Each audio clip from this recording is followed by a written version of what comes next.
Sir ఆడ ముందు తీసుకున్నాం. ఓకేలే పర్లేదు.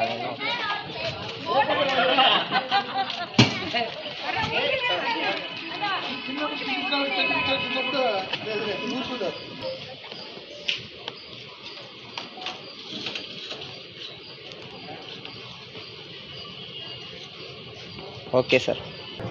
ఈరోజు సార్వత్రిక ఎన్నికల సందర్భంగా కుటుంబ సభ్యులందరితో పాటు కూడా వచ్చి మా ఓటు హక్కును వినియోగించుకోవడం జరిగింది. ఈసారి అందరూ ఒకవైపు ప్రభుత్వము, ఒకవైపు ఎన్నికల సంఘం, ఇంకొక వైపు సెలబ్రిటీలు కూడా ప్రతి ఒక్కరు కూడా ఓటు వేయాలని చెప్పి కోరడం జరిగింది. ప్రజల్లో కూడా చాలా అవగాహన పెరిగింది. రాజ్యాంగం కల్పించినటువంటి ఓటు హక్కు వినియోగించుకోవడం మన ప్రథమ బాధ్యత అనేటువంటి, మన హక్కుతో పాటు బాధ్యత కూడా అనేటువంటిది ప్రజల్లోకి బాగా పోయింది. కాబట్టి ప్రజలందరూ కూడా పెద్ద మొత్తంలో తరలి వస్తున్నారు. ఇంకా రాబోయే రోజులలో కూడా ఇదే విధంగా ఈ ప్రజాస్వామ్యాన్ని పరిరక్షించుకునే దాంట్లో భాగంగా ప్రతి ఒక్కరు కూడా తప్పకుండా ఓటేసే పరిస్థితి వస్తుంది.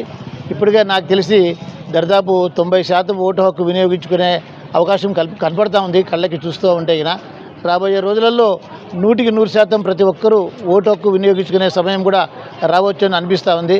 ఏదేనప్పటికీ ప్రతి ఒక్కరూ ఓటు వేస్తూ ఉండడం అనేది చాలా సంతోషకరమైనటువంటి విషయము. ఈ విధంగానే మనం ప్రజాస్వామ్యాన్ని పరిరక్షించుకోగలుగుతామని చెప్పి నాకు అనిపిస్తూ ఉంది. Thanks for watching this video. ఈ వీడియో మీకు నచ్చినట్లయితే లైక్ చేయండి, షేర్ చేయండి, సబ్స్క్రైబ్ చేసుకోండి. మన రాయదుర్గం ఆర్డీజీ న్యూస్. మా లేటెస్ట్ న్యూస్ అప్డేట్స్ కోసం నోటిఫికేషన్లు రావడానికి బెల్ బటన్ని యాక్టివేషన్ చేసుకోండి.